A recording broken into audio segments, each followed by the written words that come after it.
Olá, como vocês estão? Eu sou o André, sejam bem-vindos ao canal Poesia Nunca Mais e hoje eu trago as minhas leituras do mês anterior, ou seja, minhas leituras de setembro. Setembro. Então vamos lá, né? Eu procuro ler pelo menos um livro, né? No mínimo um, às vezes mais de um. Um livro de um amigo, né? Então eu comecei o mês de setembro lendo o novo livro, né? Do meu amigo, poeta, escritor, ator, diretor de teatro Armando Ligori Júnior. Novo livro dele, publicação independente, sem editora, ele custeou o livro, mandou ver, né? Uma publicação em comemoração aos 60 anos dele, é uma publicação dupla, né, na verdade. Esse livro de poemas, Latidos, Poemas de Amor ou Quase ou Nem. E também publicou um romance policial que está aqui. Eu não li ainda, vou ler, né? Que é o Sempre Haverá uma Gota de Sangue em Cada Poema, que é um título do primeiro livro do Mário de Andrade, né? Que ele renegou. Há uma gota de sangue em cada poema, né? O título do livro do Mário de Andrade. Aqui do Armando é Sempre Haverá uma Gota de Sangue em Cada Poema, é um romance policial. Então ele fez essa publicação dupla e eu li aqui o de poemas, né? Autografado aqui pelo autor, carinhosamente. E faça você mesmo. A edição bem bonita, né, Helena? Né? Então, o livro ele é dividido pelo autor aqui, pelo Armando, ele dividiu em duas partes. Então, você tem uma primeira parte, que não é nomeada, são vários poemas, né? E uma segunda parte, lá no final, a primeira parte é latidos, poemas de amor ou quase ou nem, né? E aí a segunda parte do livro, uma parte mais curta, fragmentos de um decurso amoroso. Então, são fragmentos mesmo. Eles ficam espalhados nas páginas. E a primeira parte são poemas mais na forma mais tradicional, né, que a gente conhece, versos livres, né, mas poemas mais longos, né. Então, mas assim, fora essa divisão que ele fez, as duas partes, aqui dá título ao livro, né, Latidos, Poemas de Amor ou Quase ou Nem, e a segunda parte de fragmentos de um decurso amoroso, eu percebi que no final da primeira parte tem uns 10, uma dúzia de poemas que falam sobre animais. Então são animal poems, né? Ele agrupou pelo menos esses poemas no final dessa primeira parte. Eu acho que ele se dá muito bem escrevendo poemas, observações sobre animais. E aí eu vou escolher algum para ler aqui, né? Ele se dá muito bem, né? Então, por exemplo, tem aqui, né? O primeiro que aparece é os latidos, sobre cães, né? Aí vem os gatos, o hipopótamo, os bichos, no geral, mas tem vários, acho que eu vou ler esses, os bichos. Os bois, os fiéis, fala sobre os homens, que não deixam de ser animais, né? Os cruéis, aranha, besouro, louva-a-Deus, gente, cadelinha. Então vou ler aqui de alguns dos animal poemas. Os bichos. A carpa segue seu karma ornamental. Emas não andam para trás, nem quando se assustam. Os coalas dormem muito, as abelhas nunca.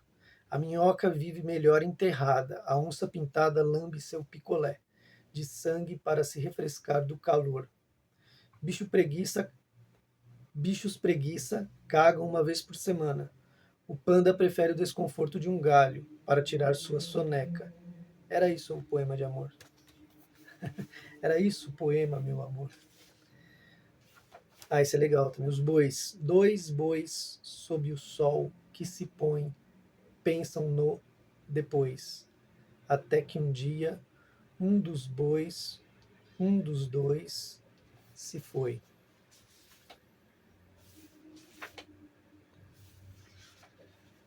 Aí tem aqui também, tem um que eu ia ler, eu falei que ia ler, não li, né? Os latinos. Aqui, os gatos. No quarto negro, gatos pardos afiam suas unhas para o amor, lambidas ásperas, bigodes eriçados, saltos certeiros, felinos gemidos, alertando a todos que o amor persiste nesse mundo de castrações. Então tá aqui, né? Livro novo do meu amigo Armando Liguori Júnior, Latidos Poemas de Amor ou Quase ou Nem. Você pode adquirir direto com o autor, é só seguirem nas redes sociais, no Facebook ou no Instagram e falar com ele. Então esse foi o primeiro. E daí eu li uma escritora brasileira, na verdade, nascida na Argentina e naturalizada brasileira. Ela veio criança ainda para o Brasil, né? Aos 2 anos veio para o Brasil com a família. Ela é professora de teoria literária na Unifesp, ali em Guarulhos. Que é a Paloma Vidal, Mar Azul. É um romance curto, mas é um romance, né? 173 páginas. O interessante, a estrutura do romance, a primeira parte dele é só diálogos. Então você vê um casal, né? Um casal que eu digo não que seja um casal, mas é um rapaz e uma moça dialogando. Então, quase metade do livro é construído por diálogos, sem marcação. Ele falou, ela falou, ou o nome das personagens. Você percebe que é uma moça, uma mulher, um sexo feminino e um sexo masculino. Você percebe, daí com o tempo você percebe qual idade eles têm, né? Conforme as conversas e tal. Sem marcações, em que local eles estavam, somente os diálogos, as falas. E na segunda parte, começa a narrativa. Aí inverte, é só narrativa. Aí é narrativa, narrado. E fala sobre, então, a primeira parte da impressão de ser essa senhora jovem, ela adolescente. E na segunda parte, que é a narrativa, são as memórias dela. Então, assim, é uma mulher, ela já tá, ela já é de meia idade, já mais velhinha, acho que é da meia idade até a velhice.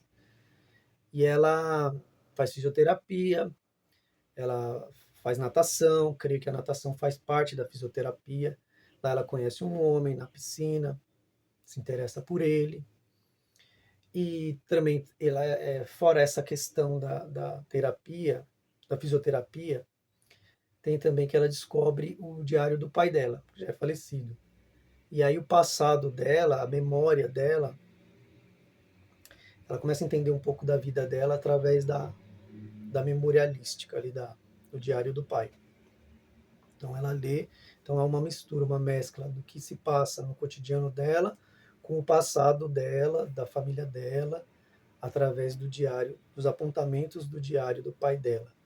E trata também de um tema que é muito recorrente na obra da Paloma Vidal, que é a questão do exílio, né? A família dela veio da Argentina para o Brasil, naquele momento conturbado das ditaduras militares em ambos os países, né? Então é isso, um ótimo livro da Paloma Vidal, Mar Azul, que eu li também. E aí eu li um livro que eu creio que seja infantil, mas é um livro de artes plásticas, né? Que é o Linhas Vivas, Lígia Clark, Linhas Vivas, Renata Santana e Valquíria Prates. Tá aqui, ó. Fala sobre essa artista plástica que começou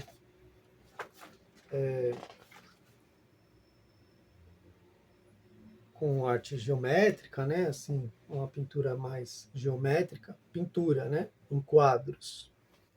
É que está a Lygia Clark, jovem, né? Deve ser uns 40 ou 50 aqui. E aqui está ela no final da vida dela, né? Já na velhice. E aí, mas ela se tornou mais conhecida com as, parece móveis, né? Mas não é, é uma, as instalações, né? Ela fez uma pintura mais geométrica, né? E depois ela passou porque ela se tornou conhecida, que tem até espalhado em alguns lugares aí nas cidades, né? Aqui os casulos com dobraduras e depois isso virou formas, as instalações, né? Por exemplo, esse círculo em metal, né? Que ela recorta e depois vai abrindo esse círculo e forma uma instalação, que ela nomeou como os bichos. Então, são vários bichos. Aqui na capa tem outro, né?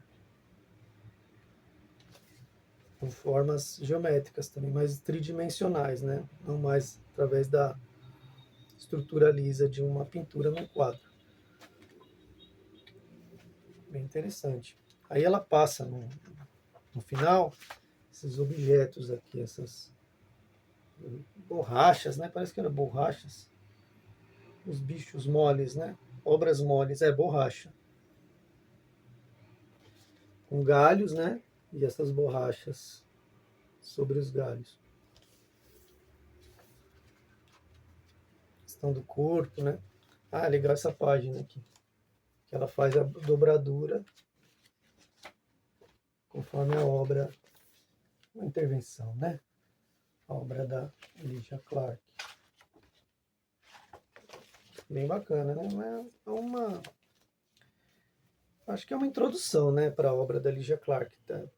Começa aqui e tem que ler algo mais aprofundado, né? Isso aqui tem uma linguagem bem mais infanto-juvenil. E aí eu li, estou esquecendo de falar das editoras, né? Então, da Paloma Vidal, da editora Rocco, né? Escritora argentina naturalizada brasileira, não é uma escritora brasileira. E é de 2012 esse livro. O do Armando, que eu já mostrei, é sem editora e é de 2024. E o da Lygia Clark, editora Paulinas. Então eu li a peça Vestido de Noiva do Nelson Rodrigues, que eu já tinha assistido uma montagem, uma coisa de 1 ou 2 anos atrás, ali no Centro Cultural Banco do Brasil, né? E é uma das coisas mais malucas que eu já li na minha vida, sem sombra de dúvida. Então ele divide a peça da seguinte maneira. Na leitura fica mais fácil de você observar isso, que são 3 planos narrativos, né? Então tem, deixa eu lembrar aqui, não vou lembrar. É o plano da alucinação, o plano da memória e o plano da realidade. Aqui, lendo a peça, um livro, ele, quando começa um ato, ele vai avisar para você, ou a cena, né? Uma cena, ele vai avisar para você, plano da alucinação. Aí você fala, aqui é a alucinação da personagem. Plano da memória, plano da realidade. Só que no palco, ninguém te avisa isso. E aí você vê aquilo, você fala, não, agora ela está delirando, né? E aí ali você vê uma narrativa mais linear, tal. Aí você tem a pessoa que está morta, está aparecendo, dialogando com a pessoa. Então, é o plano da alucinação, né? Então, é absolutamente maluco, assim, sabe? E para a época que ele escreveu, 1943, né?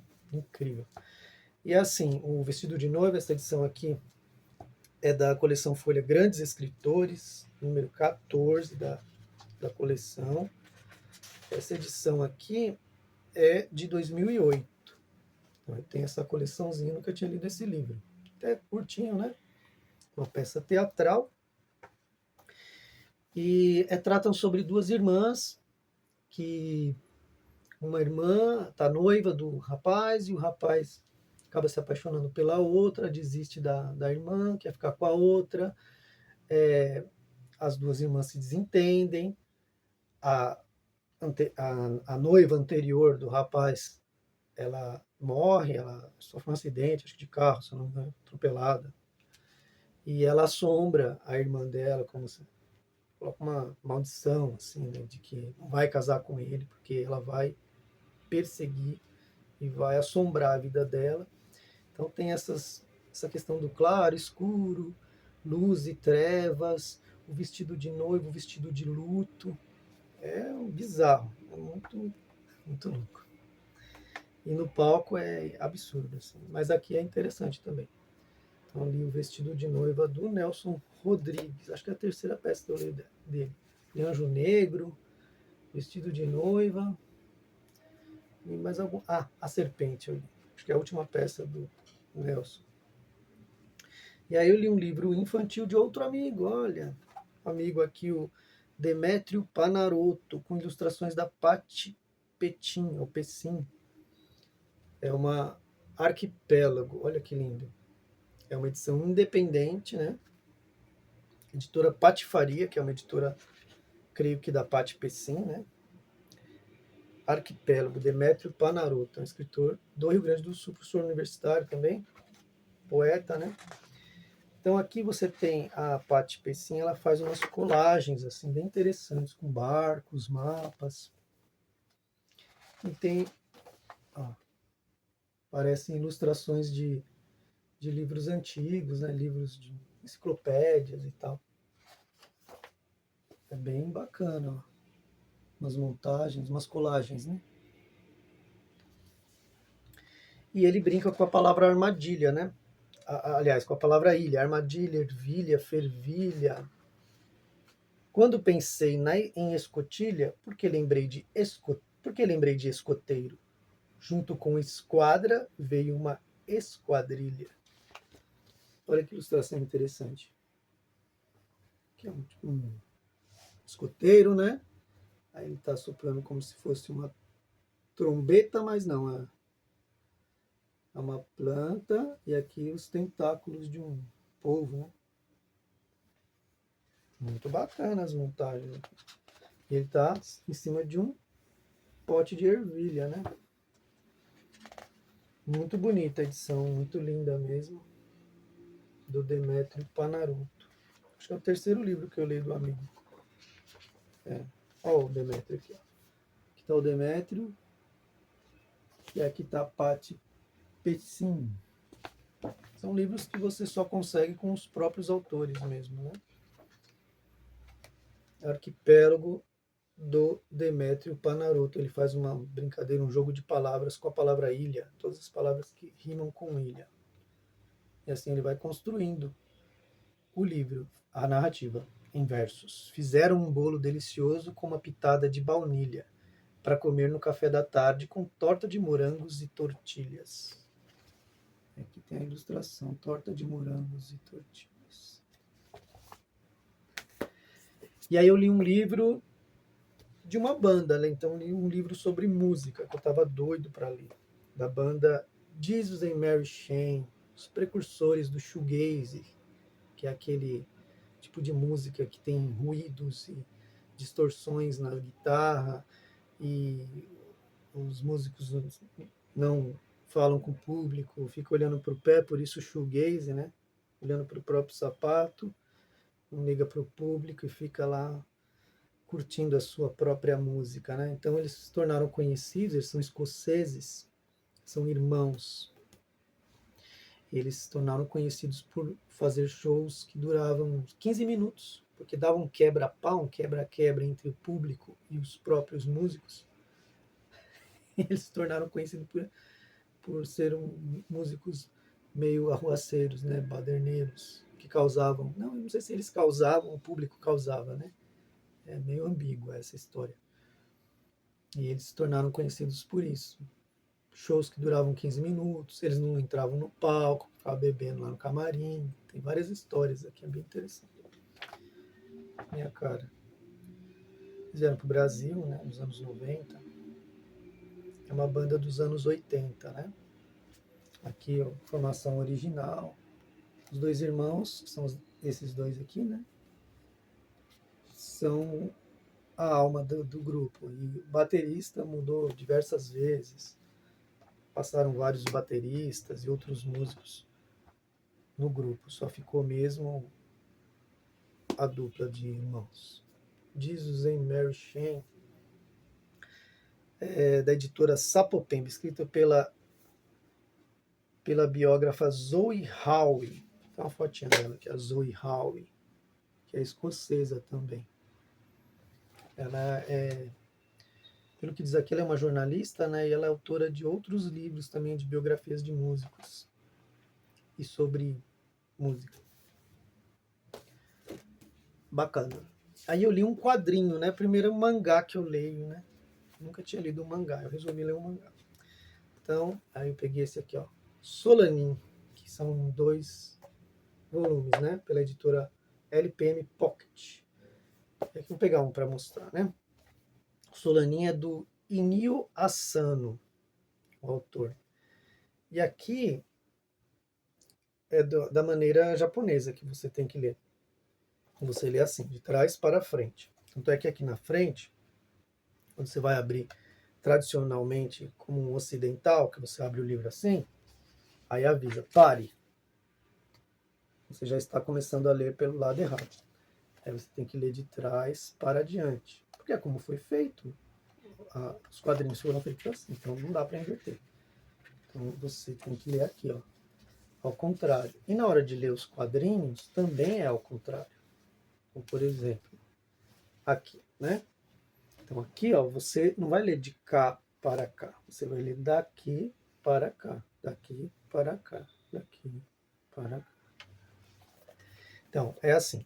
O Solanin é a história de um casalzinho de jovens que acabaram de se formar na faculdade. E aí eles estão morando juntos, a família dela ainda não sabe, mas eles já estão morando juntos. E, e ela sofre um assédio do chefe dela no trabalho, ela trabalha no escritório, ela não gosta muito de trabalhar lá, e quando sofre esse assédio, aí que ela não quer mais trabalhar lá mesmo. E ela pega e fala pro rapaz que ela está querendo sair do trabalho. E ela achando que ele não ia apoiar, ele apoia. Ele falou, não, sai sim, se você não está se sentindo bem, sai de lá. Eu aguento as pontas. E ele é designer, né? Trabalha com design gráfico, algo nesse sentido. Mas a princípio ele achou que seria um trabalho criativo e não é. É uma coisa muito exaustiva. Assim. O trabalho dele também é chato. E ele achando que ia trabalhar com criatividade. Paralelamente ao trabalho como designer gráfico, ele tem uma banda de rock, né? Só que é algo que ele nunca pensou que ele vai conseguir ganhar vida com isso, né? É um lazer, é um hobby. E aí ela pega e coloca na cabeça dele que ele que devia se dedicar à banda, que a banda é legal e que tem futuro e que ele devia se dedicar a ir para cima. Ela que tinha saído do emprego, ele ia segurar as pontas, a princípio até ficou assustado, ele acaba fazendo o mesmo. Meio que influenciado pela atitude dela, ele abandona o emprego e vai se dedicar à banda, lançar um CD, aposta todas as fichas, né? E aí e eles precisam. E eles vão com o CD, o CD demo, né, que fala, com as músicas gravadas de forma artesanal e leva para distribuir em várias gravadoras e também em casas de show, para ver onde eles vão ter essa chance, né, de começar a atuar mesmo com uma banda e ganhar dinheiro com isso. Eles são chamados por uma gravadora até grande. Chegar lá, não é o trabalho criativo que eles gostariam de ter com a banda, né, com a música deles, autoral. Eles teriam que ser uma banda de apoio para uma modelo famosinha que ia lançar a carreira como cantora e eles iam ser apenas uma banda de apoio. Eles não aceitam. Ele não tem emprego. E aí acontecem outras coisas também que posso dar spoiler, mas várias reviravoltas. O que eu falei só aparece no primeiro volume. No segundo volume acontecem muitas reviravoltas nessa história. Eu gostei, achei bem sensível, assim, de muita sensibilidade, pretendo ler outras coisas desse gênero. Aqui eu não gosto de coisas assim, japonês, aqueles heróis, aquelas coisas que voam e que explode. Que não... Aqui eu achei uma história muito do cotidiano, uma coisa de relações humanas, né? Achei bem interessante. Quero ler mais coisas desse gênero aqui. Bem bacana. Ah, deixa eu falar, né? Inius Asano é o autor, né? Japonês. E essa edição aqui da LPM Pocket, deixa eu ver aqui onde que tem. Ah, tem tradução de Adriana Kazue Sada. E essa edição é de 2011. É 2011. A publicação original, não sei dizer. 2006 a publicação do Inio Asano. E a edição aqui brasileira 2011. Edição Pocket. E aí, por último, eu li um livro de uma escritora contemporânea portuguesa, a Inês Pedrosa. Fazes-me falta. Dessa coleção aqui, coleção Folha Literatura Ibero-Americana número 23, da Folha de São Paulo, né? É um livro assim que não tem não é para todo mundo. É um livro que ele não tem uma narrativa linear, começo, meio e fim. Você é jogado assim na história. Tem hora que nem parece que é uma história.